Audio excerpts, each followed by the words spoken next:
বিসমিল্লাহির রহমানির রহিম। আসসালামু আলাইকুম। আইটেল ভিশন 1 প্রো লজিক বোর্ডে মোবাইল চার্জার পিন চেঞ্জ করছি, দেখতেই পাচ্ছেন আপনারা। প্রথমে আমরা হট গানটাকে সুন্দর করে হিট দিয়ে নিব।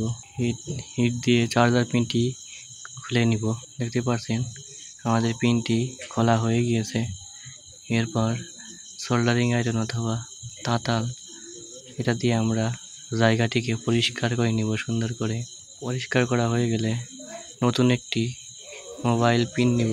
মোবাইল পিনটি সুন্দর করে সোল্ডারিং আয়রন দিয়ে আমরা ঘষে নেব, যাতে আমরা একবারে হিট দিয়ে সুন্দর করে বসাইতে পারি পিনটা।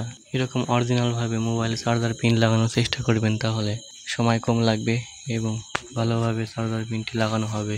খুব সহজেই পিনগুলো নষ্ট হবে না। দেখতেই পাচ্ছেন কত সুন্দরভাবে আমি মোবাইলের পিনটি ওখানে বসিয়ে ফেলেছি।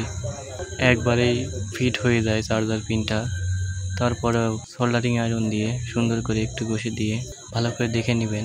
এরপরে থিনার দিয়ে পরিষ্কার করে নেবেন জায়গাটি, যাতে করে কোনো ধুলো ময়লা না থাকে। এরপরে আমরা চার্জারটি লাগাই দেখে নেব ভোল্টেজটি ঠিকঠাক আছে কিনা। আমাদের মিটারে কিন্তু খুব সুন্দরভাবে ভোল্টেজটি শো করেছে। অ্যাকুরেট ভোল্টেজ পাওয়া গেছে, অ্যাকুরেট ভোল্টেজ শো করেছে। এভাবে সুন্দর করে আপনারা লজিক বোর্ডের চার্জার পিনটি চেঞ্জ করবেন।